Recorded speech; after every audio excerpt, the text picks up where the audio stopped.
Salut, c'est Thomas. Aujourd'hui, je vais vous parler de l'Anycubic Cobra 3 Max, imprimante 3D multicouleur au très grand volume. Alors, vous vous rappelez peut-être, j'avais testé la Cobra 3 il y a déjà quelques temps. On va voir qu'il y a quand même pas mal de points communs. Et comme vous pouvez le voir, la Cobra 3, elle rentre dans le volume de la Cobra 3 Max pour dire à quel point l'imprimante est grande. Pour les specs, on est sur du 42 par 42 par 50, c'est quand même un volume confortable. Le système ACE Pro pour le multimatériau qui en plus inclut la déshumidification de vos matériaux. Vous avez une vitesse qui monte jusqu'à 600 mm par seconde et bien sûr le nivellement du plateau automatique, c'est quand même nécessaire pour ce genre de machine, et vous avez une maintenance aisée de l'ensemble. Je ne vais pas rentrer dans le déballage de la machine, franchement c'est relativement simple. En gros, vous avez un très grand carton, des QR codes à scanner qui permet de directement charger une vidéo qui vous explique tout le montage étape par étape. En gros, c'est quelques vis à visser ici et là, vous avez quelques câbles à brancher et la machine se calait tout seul à la fin. Donc il n'y a vraiment rien à faire, enfin en tout cas rien de très compliqué. Histoire de tester la machine, j'ai imprimé le Benchy fourni directement. Alors, je vous cache pas que la qualité est pas la meilleure. J'ai vu pire, bien sûr, mais un tout petit peu déçu. C'est pour ça que j'ai enchaîné avec un autre modèle fourni avec, ce petit dinosaure articulé où l'impression s'est bien passée. Là, par contre, la qualité est vraiment meilleure. Donc voilà, c'est plutôt un problème sûrement de filament et pas du tout d'imprimante. Et puis j'étais dans l'obligation d'imprimer un cale-porte Odor, alors en PLA, pareil, là l'impression franchement très bien, mais ça reste du PLA. Je l'ai réimprimé directement en PETG suite à une demande d'ailleurs qu'on m'a fait parce que la personne avait du mal avec la Max d'imprimer en PETG, et franchement j'ai eu aucun souci avec. J'en ai fait plusieurs d'ailleurs au passage et franchement ça marche nickel. Bon, maintenant je vous cache pas, une imprimante d'aussi gros volume, le but c'est de remplir le plateau ou d'imprimer très grand. J'ai commencé par quelque chose de simple, mon logo Polyworkshop en 2 couleurs en tant que porte-clés. Remarquez au passage, on voit que la première couche, elle n'est pas vraiment bien remplie. Petits paramètres comme ça que je dois améliorer. Mais ça se remplit assez vite, notamment le passage de la deuxième couleur. Vous remarquez aussi ici, on voit un petit peu le manque, on va dire, de remplissage.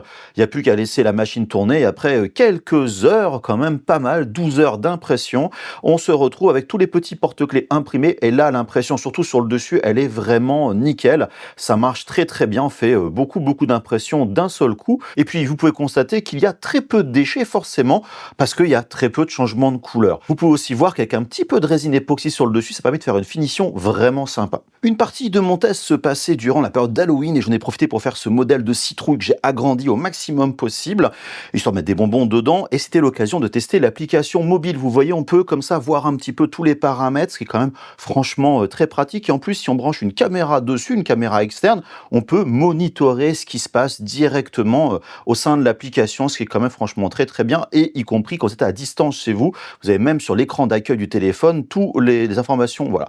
Et puis au petit matin, j'avais donc la partie basse qui était entièrement terminée. Impression franchement plutôt pas mal, sachant que j'ai un peu forcé sur la vitesse, l'épaisseur et tout, donc l'imprimante s'en sort franchement plutôt bien, sauf petit point à l'intérieur, j'avais un petit peu réduit le remplissage, donc j'ai pas la meilleure qualité. Et puis j'ai continué mon impression sur la partie suivante pendant la nuit, donc je pouvais encore continuer à monitorer chez moi. Vous remarquez bien sûr le flux vidéo est moins fluide lorsqu'on est à distance, mais franchement c'est un bon indicateur.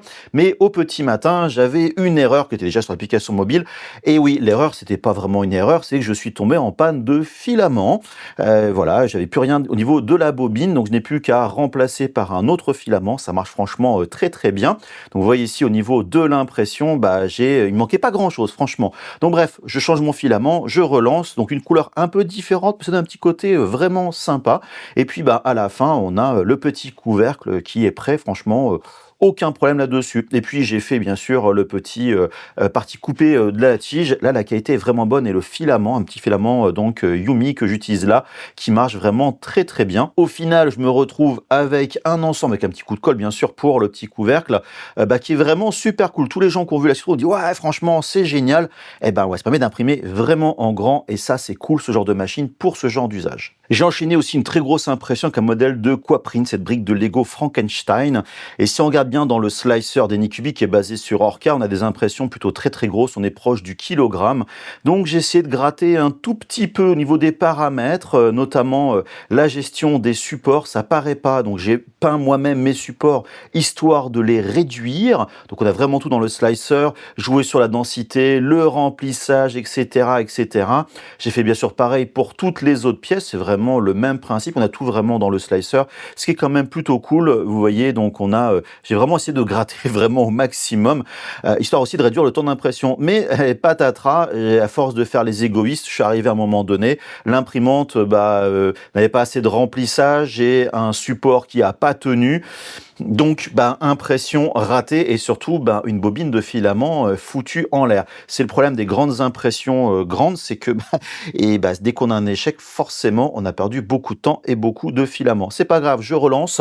Cette fois-ci, j'ai fait l'autre couleur directement avec, en fait, pas de vert, mais du bleu, parce que j'ai plus de filament vert, tout simplement, en augmentant la quantité donc de support, en augmentant la densité au niveau du remplissage, mais j'ai forcément réduit la taille de la brique pour avoir assez de filaments, parce que je n'avais qu'un seul kilo en fait de cette couleur-là, donc je pouvais même pas me dire tiens je vais remplacer la bobine pendant l'impression. Et d'ailleurs au passage vous remarquez que les supports cette fois-ci tiennent franchement très très bien.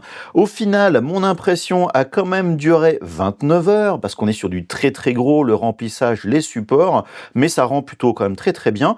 Pour la suite j'ai pris un filament noir Anycubic, enfin c'est pas vraiment un noir, hein, c'est un gris foncé anthracite et tout qui est quand même plutôt pas mal. Et puis on relance l'impression, regardez la densité des supports à l'intérieur, oui, les surplombs sont très très grands. On a tendance à oublier, c'est que même si l'imprimante gère très très bien les surplombs sur une telle distance, mécaniquement parlant, ça colle forcément beaucoup moins bien, c'est-à-dire ça va vraiment tomber, d'où la nécessité d'augmenter le nombre de supports. Et là, cette fois-ci, on est à 27 heures d'impression, c'est un peu moins important. La qualité d'impression est franchement très très bonne, et encore, j'ai pas utilisé donc l'ironing, le fer à repasser, ça peut être franchement beaucoup mieux, mais je voulais pas non plus que ça prenne trop de temps. Comme quoi, ça marche franchement plutôt très très bien. Enfin, pour ce modèle, j'avais les petits anneaux, les vis comme ça à imprimer sur la machine. Alors là, forcément, c'est quand même beaucoup plus petit. J'ai utilisé pour ça un filament gris métallisé Silk Sunlu qui est vraiment très très sympa. Et pendant l'impression, j'ai remarqué que sur une machine, j'avais ce buste de Nefertiti qui arrêtait pas de trembler. Mais c'est quoi ce bazar? En fait, la raison est très très simple. La machine, lorsqu'elle imprime le plateau, a beaucoup d'énergie, il pèse son poids, ça fait trembler le bureau qui se propage sur les autres bureaux et finit par faire bouger directement le modèle. Donc attention à avoir un espace de travail plutôt très stable pour une si grande machine. J'en ai profité aussi pour regarder un petit peu la température, l'uniformité au niveau de la chaleur, et le plateau est quand même globalement franchement assez uniforme, bien sûr une petite perte sur les côtés, mais dans l'ensemble c'est plutôt quand même pas mal. À la fin j'avais mon impression, vous remarquez ça se décolle plus ou moins bien du plateau, donc pas vraiment de soucis. Le plateau marche bien dans l'ensemble, bien que vous allez voir par la suite j'ai quand même des petites galères. Vous voyez donc la finition franchement très très propre au niveau de ces grosses vis. Pour la partie finale de ce projet, bien sûr, il fallait enlever les supports et vous remarquez qu'ils s'enlèvent franchement très très bien. Alors, ce sont des profils assez génériques, mais ça pourrait poser problème, ça pourrait se fusionner et là, c'est pas le cas. Donc, il y a vraiment aucune difficulté, que ce soit pour la partie noire ou la partie bleue. Alors, bien sûr, attention quand c'est sur des grands surplombs ici, à pas tout arracher parce que forcément, le filament, il n'est pas super droit sur le dessous, mais vraiment aucune difficulté. Après, vous voyez qu'on a quand même deux morceaux plutôt bien costauds du modèle, et une fois qu'on a collé dessus directement les petits anneaux, qu'il faut bien les placer comme il le faut, on a un modèle franchement plutôt sympa, assez gros, qui fait son effet franchement pour Halloween, et pas que. J'ai enchaîné avec ce petit modèle de tortue, vraiment très très mignon, mais je me suis dit, tiens, j'imagine, je me mets à la place de quelqu'un qui veut faire un business, qui veut vendre ses impressions 3D, ce que je ne fais pas moi, j'ai mis l'imprimante en situation. J'ai rempli le plateau au maximum, il y a quand même beaucoup de petites tortues. Je l'ai fait bien sûr en multicouleurs, donc l'impression se passe plutôt bien avec ces couleurs différentes, donc l'espèce de beige qui va vers le marron, le noir pour les yeux et un marron pour, on va dire, les écailles de la carapace, sauf que patatras, j'ai eu un petit souci pendant la nuit au niveau de mon impression. Vous voyez ici, j'ai un décalage de couche. En fait, vous remarquez bien, la purge a disparu et oui, elle est tombée. Elle a dû se décoller, la tête a dû cogner sur l'ensemble, ce qui a fait un décalage du plateau, ce qui est un petit peu dommage. Je suis passé sur de la colle, de la Magigou, j'ai beurré directement le plateau. J'ai relancé l'impression qui, pour l'instant, a l'air de plutôt bien se passer. J'ai pu faire du monitoring à distance et là, ping! erreur, j'ai un problème de filament qui était, on va dire, emmêlé. Je regarde sur la caméra, je vois rien, mon impression était plutôt cool et finalement j'arrive au bureau, bah, il y a rien, mon filament n'est pas du tout emmêlé, zéro souci, sur le dessus. C'était une fausse alerte, donc j'ai relancé le système, j'ai continué à faire mon monitoring à distance via l'application et après quand même, bah, plus de 32 heures d'impression, j'avais toutes mes petites tortues qui étaient faites. Alors je précise 32 heures, ça fait énorme, mais on a un plateau qui est presque, allez, 3 fois plus grand qu'une machine standard en 25 par 25 centimètres. Donc on fait beaucoup d'impressions en même temps d'un seul bloc, c'est quand même assez pratique pour de la grosse production. Vous remarquez au passage, la qualité d'impression, elle est vraiment excellente et au passage, quand vous voulez enlever vos impressions sur le plateau, il n'y a aucune difficulté. Bien sûr, le plateau est du PEI, il est magnétique et même s'il y avait de la colle dessus, l'ensemble, voilà, s'enlève sans aucun problème. Et j'ai pu comme ça faire énormément de petites tortues et vous remarquez, elles sont bien articulées, elles sont vraiment cool et franchement tous les gens qui l'ont vu disent ah franchement elle est super mignonne cette tortue. Petit passage, vous remarquez les déchets que vous avez donc générés avec la machine, c'est normal, à chaque changement de couleur il y a des changements de déchets, il n'y en a pas beaucoup quand même par rapport au nombre de volumes, mais c'est quand même plutôt un point à garder en tête et bien sûr les petits déchets que vous avez avec l'impression qui a potentiellement raté. Pour le dernier projet, je suis revenu sur l'éternel bol à pistache, c'est pas la première fois que vous le voyez dans mes vidéos, c'est vraiment un modèle que j'aime énormément. Alors bien sûr préparé dans le slicer, il n'y a pas grand chose à faire mis à part augmenter le nombre de contours. On reste sur quelque chose d'assez, je dirais, basique. N'hésitez pas à vérifier vos couches au passage avant de lancer vos impressions. Ayez ce réflexe vraiment de comprendre votre impression avant de la lancer, ce qui est quand même assez pratique. Bref, il n'y a vraiment rien de compliqué. Il y a juste deux parties et les deux qui vont s'emboîter. Les mêmes paramètres. On fait comme ça deux impressions à la suite de deux couleurs différentes. Une fois que vous avez terminé, vous lancez directement le processus. Donc là, vraiment, il n'y a rien de compliqué. Ça marche sur toutes les machines, de toutes les tailles, on va dire, du moment que vous avez une 25 par 25 par 25. L'impression elle-même est quand même plutôt, franchement, très clean avec ce petit filament un petit peu, on va dire, marbre, ce qui rend quand même plutôt sympa. Et puis vous enchaînez avec l'autre élément, le côté extérieur, une couleur un peu plus chocolat que vous avez vu notamment sur la citrouille juste avant. J'aime vraiment bien ce filament, il est un petit peu piqueté, c'est cool. L'impression 3D, vous voyez, a duré 6 heures pour la partie, on va dire, creuse. L'état de surface, il est vraiment nickel. Première couche, franchement, plutôt bien. Donc voilà, il faut améliorer un petit peu les paramètres de slicer. Pareil sur la couche à l'intérieur, vraiment très beau résultat de l'ensemble. Vous voyez, il n'y a plus qu'à emboîter les différentes parties et vous avez un super bol à pistache que vous pouvez utiliser directement pour vos apéros. Photo que j'ai réutilisée qui vient aussi d'un autre test. Mais l'intérêt, c'est plutôt d'en faire plusieurs. Alors vous m'excusez, j'ai pas lancé l'impression parce que j'ai pas besoin d'avoir autant de bols de pistache, quoique, pour vous montrer que là, la partie basse, on peut en faire 5 directement sur le plateau. Alors d'accord, ça va prendre une bonne journée et demie pour tout imprimer. Pareil pour la partie inférieure, on peut en faire directement 8, ce qui est quand même assez gigantesque. Et là, c'est des impressions qui n'ont aucune complexité, il n'y a pas de changement de filament et tout, donc zéro surprise. Donc vous voulez faire des grands modèles comme ça en grand volume, c'est quand même assez cool, même si effectivement les temps d'impression sont relativement longs, mais voilà, machine de production. Bon, on va conclure sur cette Cobra 3 Max d'Anycubic. Donc vous l'avez vu, j'ai imprimé autant des grandes choses que des petites choses, mais j'ai pas fait non plus énormément de projets. Pourquoi? Parce que j'ai testé justement la Cobra 3 qui est quand même assez similaire, même s'il y a des différences.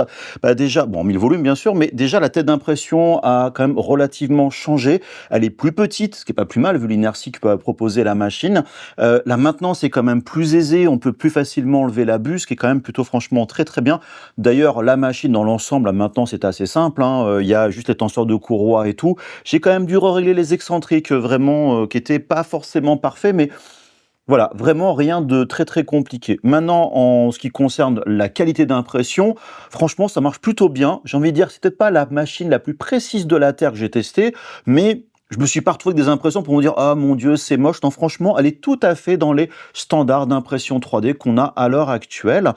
Vous pouvez aussi constater que j'ai imprimé quasiment que du PLA, mis à part un peu de PETG. C'est une machine qui se prête justement à ce type de matériau, vraiment le PLA, le PETG, moins le TPU, notamment en passant par l'ACE Pro, plutôt je dirais en direct. On peut le faire franchement sans aucun problème. Remarquez un peu ces chaussures qu'on voit à la mode, ça peut être relativement sympa sur ce genre de machine, mais Voilà, j'ai pas imprimé de laser, j'ai pas imprimé des filaments chargés en fibre de carbone. C'est une machine qui est ouverte, donc qui est vraiment faite pour le côté filament. Maintenant, vous avez vu, j'ai aussi fait principalement 2 types d'impression, soit le plateau rempli pour faire, on va dire, de la production, soit des grandes impressions. Pour les petites impressions, multicouleurs ou pas, enfin, je fais quasiment que du multicouleur, c'est pareil, ça marche quand même très très bien. Sauf en cas de pépin. Vous l'avez vu, j'ai eu le problème typiquement de la tour de purge qui se décolle, qui va taper et tout. Donc là, on perd un plateau entier, ce qui est quand même assez dommage. La petite erreur au niveau de la bobine de filament qui disait «Ah, je crois que le filament, il est coincé», alors qu'il ne l'était pas.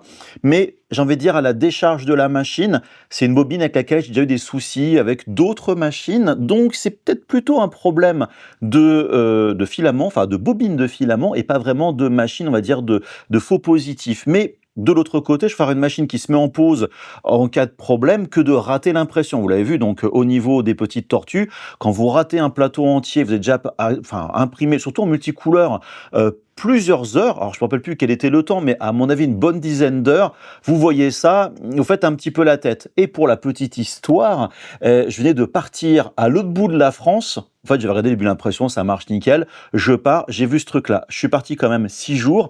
Donc l'imprimante, je l'ai arrêtée finalement à distance, mais je suis resté quand même pendant 6 jours avec la machine qui tournait. Alors non, pardon, je dis bêtise, excusez-moi, c'est pour le problème de filament qui était coincé, pas l'impression qui était ratée. Donc je lance l'impression et tout, et là je vois problème de truc, je dis aïe aïe aïe, je reviens, je relance l'impression, ça a marché directement. Mais à distance, je pouvais pas voir l'état des bobines, et donc je pouvais pas relancer dans le doute si c'était bloqué. Je voulais pas casser, on va dire, ma production. Donc pour dire que c'est très bien les grandes imprimantes, ça augmente drastiquement le côté production, temps de production, surtout en multicouleur où, il ne faut pas l'oublier, le changement de couleur, c'est ce qui prend du temps. Et encore, sur Anycubic, du fait qu'au niveau de la tête, on trouve le hub qui reçoit les filaments et c'est pas au niveau donc de l'ACE que les filaments sont triés, on n'a pas un temps de changement de filament qui est dans les plus longs. Mais ça prend quand même environ 2 minutes. Ce qui veut dire que vous imprimez en multicouleur, vous avez intérêt à remplir votre plateau au maximum car ce temps de changement de couleur est incompressible. Ce qui veut dire que si vous changez tout le temps les mêmes couleurs, autant imprimer le maximum sur le plateau. Et donc là, d'avoir un plateau très grand offre une plus grande production et donc on gagne du temps par rapport à ce changement de couleur. Vous imprimez 4 éléments au milieu ou le plateau entier, le temps de purge de vos filaments sera le même. Donc autant bénéficier, je dirais, de ce grand plateau pour imprimer au maximum possible. Donc ça, c'était le premier point. L'autre point, vous l'avez vu, quand j'ai imprimé ce modèle ici de Quaprine, franchement, modèle que j'aime très simple, mais franchement, je trouve génial. Quand vous avez vu l'impression qui a raté, parce que, et ça, c'est pas la machine, c'est moi qui étais finalement, j'ai voulu optimiser au maximum pour avoir le modèle le plus grand possible, et donc regarder un petit peu ce poids pour être le plus proche du kilo.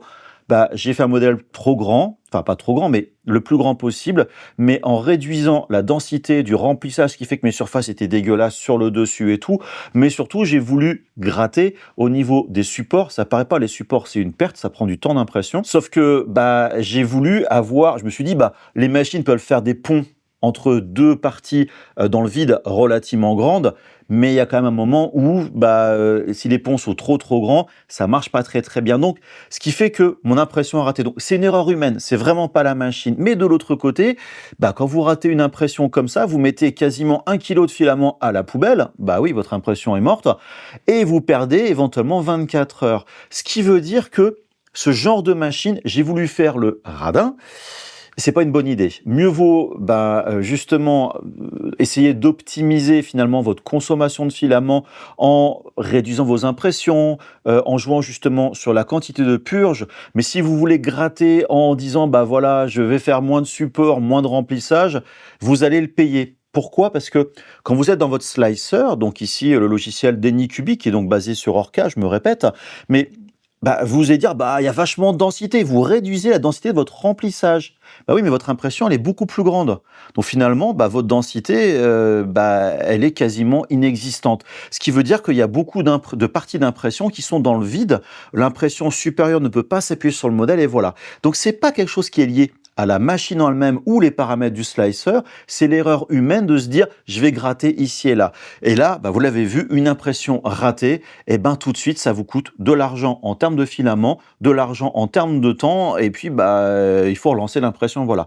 Donc tous ces trucs-là sont plutôt spécifiques à l'impression de grande taille, quelle que soit la machine, et pas donc justement cette Cobra Max. Alors dans les petits trucs aussi à côté, je parlais de la maintenance il y a quelques instants, j'aime bien le fait qu'il y ait plusieurs connecteurs USB. Pour brancher votre clé USB, bien sûr, il y a la partie Wi-Fi, vous envoyez vos fichiers, vous avez vu l'application mobile, on peut toujours chipoter sur des choses, mais c'est quand même pratique de voir ce qui se passe à distance, ce qui est confortable, voilà. Et encore, moi j'ai le grand luxe, je ne suis pas très loin, je peux revenir au bureau lorsque l'impression marche et tout, voilà, donc c'est quand même plutôt cool. Et voyez, au niveau de la caméra proposée, en fait elle n'est pas proposée, c'est juste vous pouvez brancher une caméra USB directement sur la machine, l'application le reconnaît, etc., le slicer, et ça marche. L'avantage, vous pouvez placer la caméra où vous voulez, contrairement aux caméras intégrées, souvent dans des coins intérieurs, on est bloqué. Alors, c'est du pour et du contre, parce qu'il faut acheter une caméra complémentaire, mais bon, une petite webcam achetée sur Amazon et ce genre de choses, c'est quand même plutôt pas mal. Donc c'est ça le truc qui est quand même assez cool, c'est que la machine au quotidien marche bien. Maintenant, au quotidien, même si on a tout au niveau des menus de l'écran tactile, j'avoue que j'en ai un peu marre de voir ces écrans de basse qualité que propose Anycubic, mais ça sur beaucoup de machines, honnêtement. C'est un petit peu leurs défauts globaux. Ça marche, ça fait le taf, mais on préfère un truc un petit peu plus réactif. C'est du chipotage, mais au quotidien, c'est un peu embêtant. Après, la fabrication est quand même plutôt bien faite, elle est stable. Il y a les rails justement métalliques pour accompagner autant la tête que le plateau. Vraiment aucun souci, mais, et vous l'avez vu, et ça c'est pas lié vraiment à la machine, c'est plutôt lié à la taille de la machine, vous avez de l'inertie au niveau du plateau, ce qui fait que ça vibre beaucoup, notamment les déplacements très rapides. Je vous l'ai montré, ça se propage ces vibrations relativement loin. À un moment, je dis tiens, mon bus de Nefertiti, il est où? Je l'ai retrouvé par terre relativement loin. À force d'imprimer, c'était tombé. Ce qui veut dire que, je l'ai dit il y a quelques instants, il faut placer votre imprimante sur quelque chose de très stable, ou alors mettre un espèce de tapis anti-vibration, typiquement pour les machines à laver le linge ou sèche-linge. Ça se trouve directement chez Leroy Merlin, Casto, Amazon et tout. Ça vaut le coup de mettre ça en dessous pour limiter au maximum les vibrations au niveau du modèle. Ces vibrations ne se reflètent pas vraiment sur le modèle 3D, c'est vraiment sur l'ensemble. Mais ce qui veut dire que, et là j'ai un petit peu laissé tomber, au début de la vidéo, je vous montrais la vitesse jusqu'à 600 mm par seconde.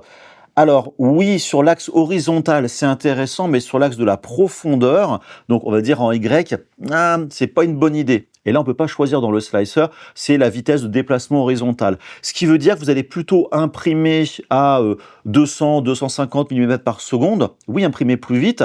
Vous aurez quand même l'inertie du plateau. Vous risquez de dégrader la qualité d'impression parce que même si vous avez une grande courroie assez épaisse pour piloter l'ensemble avec le moteur, vous avez donc vraiment le plateau bouge pas, mais vous aurez quand même de l'inertie. Vous aurez sûrement un petit peu de ghosting qui peut apparaître sur certaines impressions 3D. Donc, c'est pas une imprimante où on va imprimer à toute berzingue avec, on va plutôt rester dans les 200, 250, 300 mm par seconde, mais aussi pour le déplacement de la tête, parce qu'en fait c'est ça souvent, on va à fond sur le déplacement de la tête et c'est ce qui va donc générer l'inertie.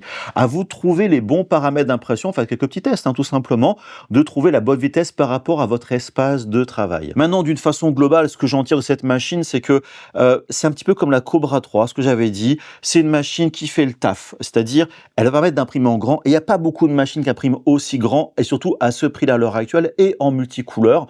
Donc elle coche quand même beaucoup de cases, justement le grand, le multicouleur et tout, le PLA. J'ai pas eu de gros soucis. Je vous dis, les soucis ont plutôt été liés à mes erreurs à moi que celles de la machine. Maintenant, dans les petits trucs, voilà, c'est que l'ACE Pro, il fait le taf aussi. Je ne l'ai pas montré dans la vidéo, je crois que je l'ai montré dans la vidéo de la Cobra 3, tout court. C'est que si vous ne mettez pas votre filament bien droit, il va rentrer, mais il va ressortir en fait par des petits trous, ce qui peuvent poser un petit peu souci de temps en temps. Donc c'est pas la mort. Moi j'ai eu plutôt une bonne expérience de la machine. J'ai des gens qui me fait des retours qui n'étaient pas forcément aussi bons. Donc voilà, peut-être j'ai eu de la chance, peut-être c'est d'autres erreurs utilisateurs qui ont eu ces retours que j'ai eu. Faut pas se leurrer, en impression 3D, il y a quand même beaucoup d'erreurs utilisateurs. Et vous avez vu, j'en fais aussi. C'est C'est pour ça d'ailleurs dans les vidéos que je vous laisse mes erreurs. J'aurais pu vous montrer le modèle de Quaprint directement terminé. J'aurais pu vous montrer la petite tortue entièrement terminée sans aucun problème. De un, ce serait vous mentir sur des problématiques qu'on peut avoir, mais surtout vous dire que j'ai beau avoir de l'expérience, moi aussi je fais des erreurs et c'est à prendre en compte dans vos process d'impression 3D, surtout ce fait de la production. Vous l'avez vu, j'ai raté des impressions, un coup de colle, les problèmes ont été réglés. Vous faites de la prod, ça vaut le coup de mettre de la colle régulièrement sur le plateau. Mais bref, pour revenir à ce que je disais il y a quelques instants, c'est une machine franchement qui coche les cases qu'on lui a définies. Machine abordable, grand volume, qui peut imprimer relativement rapidement, j'insiste bien sur le relativement rapidement, la qualité d'impression fait vraiment le boulot, voilà, ça correspond bien. Maintenant, je me répète, l'erreur coûte cher en temps et en argent, il faut vraiment pas l'oublier. Et donc je reviens sur l'ACE Pro. Effectivement, il y a le déshumidificateur, donc la chauffe qui est proposée dedans. C'est cool de la voir. Je ne l'ai pas montré dans la vidéo, mais j'ai des filaments, notamment les Yumi Wanao, que j'aime beaucoup. Mais souvent, ça vraiment prend l'humidité. Donc, quand je fais ces impressions, je lance le dryer en température donc définie à 40 ou 45 degrés. Il ne va pas très haut. C'est un peu le problème, mais il propose la fonctionnalité. Et maintenant, le problème qui est propre à ces machines, pas que celle-là, c'est la gestion du multicouleur. C'est une seule buse, donc les allers-retours pour remplir et tout, enfin remplir et déremplir votre buse, la purge, les petits cacas et tout, ça prend quand même du temps. Ce qui veut dire qu'une machine comme ça, mieux vaut trouver des modèles qui sont multicouleurs mais en différents objets, donc comme ce modèle ici, que de vouloir absolument faire du multicouleur, 4 couleurs sur l'objet. Ou alors, je vous l'ai montré, je vous l'ai expliqué il y a quelques instants, il faut remplir au maximum le plateau pour optimiser justement ces temps de purge et cette quantité de filaments. Je vous cache pas que j'aurais pu imprimer jusqu'à 8 couleurs, car j'ai toujours, vous l'avez vu donc dans la vidéo, la Cobra 3 avec la CE Pro, donc j'en ai 2. Je pourrais passer à 8 couleurs. Mais là, je me dis, ah là là, si je passe à 8 couleurs, j'aurai des temps d'impression, les temps, voilà, de tout ce process de purge va prendre énormément de temps, et là, je vais partir sur des impressions peut-être de 48 heures, de 72 heures, donc c'est peu intéressant, tout du moins sur des grosses impressions, mis à part remplir le plateau. Donc c'est pour ça, gardez ça en tête. C'est pas lié finalement à la machine, c'est au choix technologique. On commence à voir les machines multi-têtes, mais pas encore de si grande taille. Donc en attendant, c'est une des rares solutions sur le marché. Bref, pour moi, Anycubic a proposer une solution qui marche. Je n'ai pas eu de problème, je vous dis, dessus en particulier. Maintenant, à voir quand même sur le long terme. J'ai pas encore des milliards d'heures. Malheureusement, je peux faire des grandes impressions. Ça, c'est pas un souci. J'ai toujours un projet, je suis en retard, que j'ai prévu de faire en filament sur cette machine-là. Je vais vraiment faire du très très grand, justement monter sur la hauteur quasiment maximum. Donc, vous allez sûrement revoir d'autres projets avec, mais je ne fais pas de la production non-stop parce que j'ai beaucoup d'imprimantes 3D tout simplement. Et j'avoue que je préfère plutôt des machines Core XY. Mais pour dire que, voilà, si vous choisissez cette machine-là, ne vous attendez pas à la bête ultime, mais vous ne serez potentiellement pas déçu des impressions que vous allez faire avec. En tout cas, comme d'habitude, n'hésitez pas à vous abonner à la chaîne, vous faites part des commentaires, etc. N'hésitez pas, donc voilà, à me poser vos questions. Vous me suivez sur les réseaux sociaux, donc TikTok, Instagram, etc. Le Discord, la newsletter, le groupe WhatsApp, bref, il y a tout ce qu'il faut, donc en description de la vidéo. Et puis moi, en tout cas, je vous dis, comme d'habitude, n'oubliez pas, le plus important, c'est d'être créatif. Et des gros bisous. Bye bye.